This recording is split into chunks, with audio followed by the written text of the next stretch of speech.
Ouais, c'est l'histoire de 4 ados qui vivent dans une petite ville qui est sur la côte d'Opale.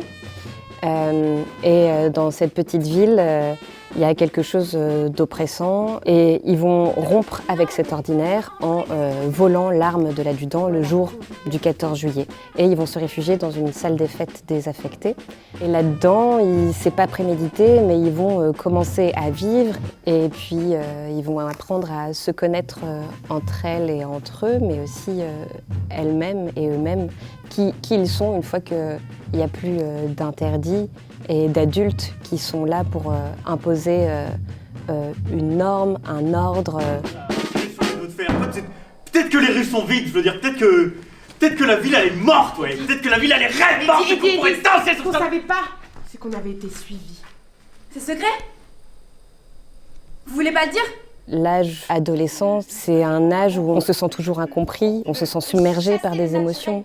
Et donc c'est toujours des déchirements, on a besoin de modèles et à la fois on est toujours déçu. Il y a quelque chose d'extrêmement frustrant et déchirant et où aussi on a envie de vivre pleinement à 300% et on a l'impression d'avoir toute cette énergie mais qu'il y a quelque chose qui veut nous restreindre et nous contraindre et on a juste envie de tout exploser.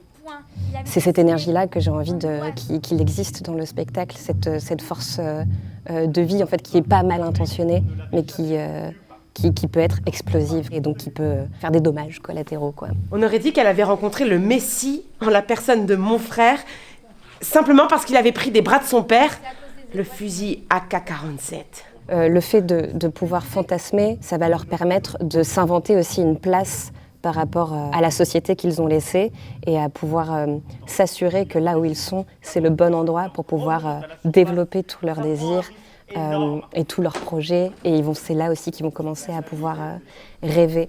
Et en même temps, ça me soulageait qu'elle soit là. Comme ça, Eddie, il s'occupait d'autre chose que de moi. Ils arrivent dans ce bunker en se disant qu'ils vont essayer d'inventer autre chose que le modèle dont ils sont issus. Et ce qu'on interroge, c'est est-ce qu'on peut se dispenser, se passer de violence pour pouvoir changer ces rapports de dominants et de dominés ?